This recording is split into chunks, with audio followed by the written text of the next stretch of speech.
Je viens de regarder l'épisode 81 de Pokémon Horizon et c'était l'un des meilleurs épisodes pour le moment. Je dis cela surtout pour l'événement que l'on attendait tous depuis extrêmement longtemps, c'est-à-dire la découverte et le combat de Feu Perçant. Tout l'épisode est centré justement sur le combat qui prouve que Liko, Dot et Roy sont capables d'avoir Feu Perçant dans l'équipe.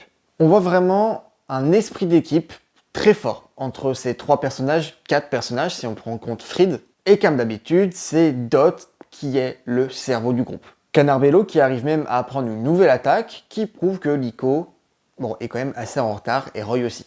Mais à la fin, nous avons l'élément principal de l'épisode puisque c'est le passé, c'est le fragment de mémoire de Terrapagos. Ici, nous voyons Lucius justement jouer avec Feu Perçant et nous revoyons Ristal. Cela veut dire que c'est un événement qui se passe avant qu'ils fassent leur rencontre avec Gibeon. Là, nous arrivons au pic de l'épisode, les 6 Pokémon sortent de leur Pokéball et Rayquaza apparaît. Là, j'avoue que j'ai eu des énormes frissons. C'était incroyable et j'ai vraiment hâte de la suite. Pour la suite, nous avons déjà le nom des prochains épisodes et ça envoie du lourd jusqu'à l'épisode au moins 85. L'épisode 82, quant à lui, va être centré, je pense, sur Rayquaza et le combat qu'il y a avec lui. Mais le plus important, c'est que nous voyons déjà nos héros utiliser tous leurs Pokémon. Enfin, je trouve qu'il manquait ça contre Feu Perçant, donc ça explique pourquoi ils ne l'ont pas fait là, c'est qu'ils le font après.